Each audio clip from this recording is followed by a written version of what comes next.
In an exclusive story, Witty TV reported Cassandra Ortiz of the Milwaukee suburb of Cudahy, I hope I got that right, died last week in her home. The outlet reported that the woman weighed 850 pounds at the time of her passing, meaning effort to remove her from the home were complicated. The process alone took around 12 hours and 2 dozen people.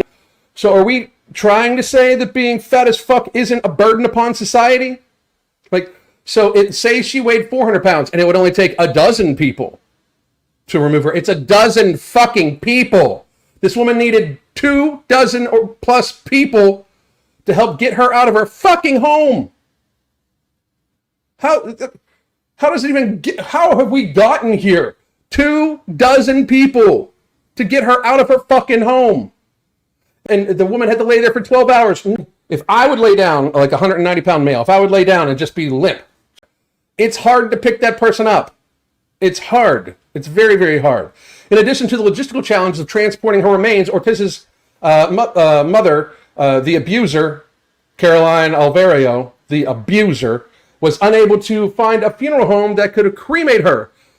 She's 850 pounds. First of all, I don't even think they make crematoriums where you'd be able to fit an 850-pound fucking person in. Like, they'd have to, like, dismember the body.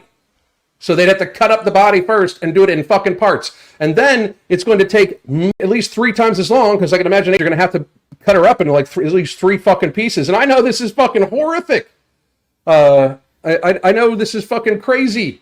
How are they getting her in there? They'd be able to cut the limbs off, yes, but her torso would still be too big for the crematorium. If they would try with that much visceral fat, it could fucking burn the crematorium down. It's happened before. They've burnt down fairly often trying to fucking deal with fat people. Ortiz's mother ultimately transported to neighboring Illinois for cremation because none of the local funeral homes were equipped to handle the job. It took 72 hours to cremate a 600-pound person. 72 hours. So this person's likely going to need to be cremated for 4 fucking days. And I know people are like, oh, you're making fun of the dead. Yeah, I am, actually. Because this should be made fun of. This should be fucking broadcast everywhere. You're so fucking fat that you can't even make funeral arrangements. It's going to cost so much extra fucking money. It's wild to even think that this isn't a real thing, you know? There's more of you. You use more. You are a burden upon society.